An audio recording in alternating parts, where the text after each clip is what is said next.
வணக்கம் நண்பர்களே, நான் உங்க அஸ்ட்ராலஜர் சிவலிங்கம் பேசுறேன். இன்றைய பதிவில் எதை பத்தி பார்க்க போறோம்னா, செவ்வாய் ராகு சேர்க்கை என்ன விதமான பலன்களை தரும் அப்படிங்கறத பொது பலன்களாக பார்க்க போகின்றோம். ஏற்கனவே செவ்வாய் ராகு சேர்க்கையை பத்தி ஒரு 2 வீடியோ போட்டுப்போன்னு நினைக்கிறேன், ஞாபகம் இல்லை. ஆனா அதில் கூறாத, அதை சொல்லாத சில விஷயங்களை இந்த பதிவுல பார்க்க போகின்றோம். அதனால வீடியோ ஸ்கிப் பண்ணாம முழுசா பாருங்க. அப்போ உங்களுக்கு இன்னும் நிறைய விஷயங்கள் தெரிய வரும். சரி, வாங்க வீடியோக்குள்ள போலாம்.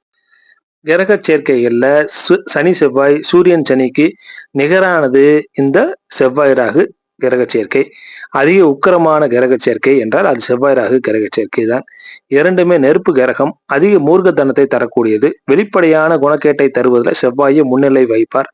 செவ்வாயும் பிடிவாதத்தை பிடிப்பார், சனியும் பிடிவாதத்தை பிடிப்பார். ஆனா ரெண்டுக்கும் உள்ள வித்தியாசம் என்னன்னு பாத்தீங்கன்னா, செவ்வாய் வெளிப்படையாக பிடிவாதம் பிடிக்கக்கூடியவர், ஆவேசமான ஆளாக ஜாதகர் இருப்பார்.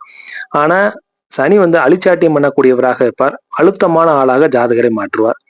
பெண்களுக்கு அதிகம் பாதிப்புகளை தரக்கூடிய கிரக சேர்க்கை இது. செவ்வாய் பெண்கள் ஜாதகத்துல கலத்தரக்காரகன், கணவரை குறிக்கக்கூடிய கிரகமாகும். அந்த செவ்வாய் ராகுவோடு சேரும் பொழுது கடுமையான கலத்தர தோஷத்தை ஏற்படுத்தும், திருமண தோஷத்தை ஏற்படுத்தும்.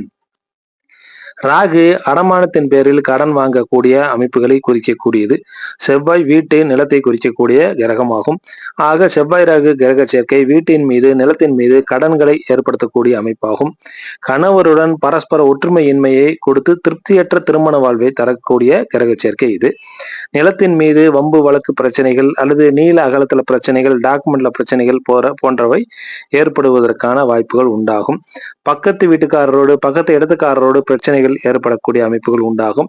சகோதர வழியிலேயும் சண்டைகள் ஏற்படக்கூடிய அமைப்புகள் உண்டாகும். இந்த கிரக சேர்க்கை இருக்கக்கூடிய பெண்கள் கணவரை மதிக்க மாட்டார்கள், கணவருக்கு அதிகமாக மரியாதை கொடுக்க மாட்டார்கள். பக்கமாக கணவரை குறை சொல்லக்கூடிய நிலையில் இருப்பார்கள். சில பெண்கள்லாம் பாத்தீங்கன்னா அடிஷனல் சீட்டு வேணும் அப்படின்னு கேட்கிற அளவுக்கு கூட பக்கமாக குறை சொல்வார்கள். பெரும்பாலும் பெண்களுக்கு திருமண வாழ்க்கையில சலிப்பு ஏற்படக்கூடிய கிரக சேர்க்கை இது. சலிப்பை தரக்கூடிய கிரக சேர்க்கை இது. ஜாதகருக்கு பாத்தீங்கன்னா அது ஆணாக இருந்தாலும் சரி, பெண்ணாக இருந்தாலும் சரி, அதிகமான மிருக குணத்தை, பிடிவாத குணத்தை தரக்கூடிய கிரக சேர்க்கை. எலும்புகள்ல தொந்தரவுகள் தரும், பற்கள்ல பிரச்சனைகளை ஏற்படுத்தும், பலமற்ற பற்களாக, பூச்சி பற்களாக ஏற்படுத்தக்கூடிய கிரக சேர்க்கை இது. ரத்தத்துல பிரச்சனைகளை ஏற்படுத்தும், அதிகமாக புலம்பக்கூடிய நபராக ஜாதகரை மாற்றும். இந்த செவ்வாய் ராகு கிரக சேர்க்கை ஆணாக இருந்தாலும் பெண்ணாக இருந்தாலும் அவர்களை எப்படி இருக்க வைக்கும் பாத்தீங்கன்னா, சொன்ன நேரத்துல எதையும் சொன்ன நேரத்துல செய்யணும் அப்படிங்கிற மாதிரியான எண்ணம் கொண்டவர்களாக ஜாதகர்களை மாற்றும். அவ்வாறு அடுத்தவர்கள் செய்யவில்லை எனில் இவர்களுக்கு மிகுந்த கோபம் ஏற்படும். 100% எல்லாமே இவர்களுக்கு சரியாக பெர்ஃபெக்டாக இருக்க வேண்டும் என்ற எண்ணம் அதிகமாக இருக்கும். ஆனா அது இவர்கள் வாழ்க்கையில கடைசி வரைக்கும் கிடைக்காது. தாமதம் என்பதை இவர்களுக்கு பிடிக்காது. ஆனா அதுதான் இவர்கள் வாழ்க்கையில திரும்ப திரும்ப நடந்து கொண்டே இருக்கும். இவர்கள் உண்மையிலே பாத்தீங்கன்னா சண்டை கோழிகளாக இருப்பார்கள். எளிதில் யாருக்கும் அடங்க மாட்டார்கள். குறிப்பாக பெண்களுக்கு திருமணம் நடந்த பிறகு இந்த பிரச்சனை அதிகமாக ஏற்படும். இந்த கிரக சேர்க்கையினால பிரச்சனைகள் அதிகமாக ஏற்படும். ஜாதகருக்கு இருக்கக்கூடிய குணக்கேட்டை திருமணத்திற்கு பிறகே இந்த செவ்வாய் ராகு சேர்க்கை அதிகமாக வெளிப்படுத்தும். பெண்கள் ஜாதகத்துல திருமணம் எல்லாருக்குமே தோல்வியில முடியுமா அப்படின்னா அது அர்த்தம் கிடையாது. அப்படி எடுத்துக்க கூடாது. அப்படி பலன் கிடையாது. ஆனா லக்னத்திலேயோ, 2ஆம் இடத்திலேயோ, 7ஆம் இடத்திலேயோ, 8ஆம் இடத்திலேயோ, 9ஆம் இடத்திலேயோ இந்த கிரக சேர்க்கை இருக்கக்கூடியது அவ்வளவு நல்லதல்ல. அது அதீதமான திருமண வாழ்க்கையில பாதிப்புகளை ஏற்படுத்தும். திருப்தியற்ற, நிறைவற்ற திருமண வாழ்க்கையை தரக்கூடிய நிலைகளை தரும். ஆனா இந்த கிரக சேர்க்கையை குரு பார்வை பெற்றுச்சுன்னு சொன்ன, இந்த கிரக சேர்க்கைக்கு குருவோட பார்வை இருந்துச்சுன்னு சொன்னா பெரிய அளவுல விமோசனத்தை தரக்கூடிய நிலைகளாக இருக்கும். அந்த குணம் அதிகமாக வெளிப்படாது. ஒரு சட்டில்டாக இருக்கக்கூடிய குணமாக அது மாறிவிடும்.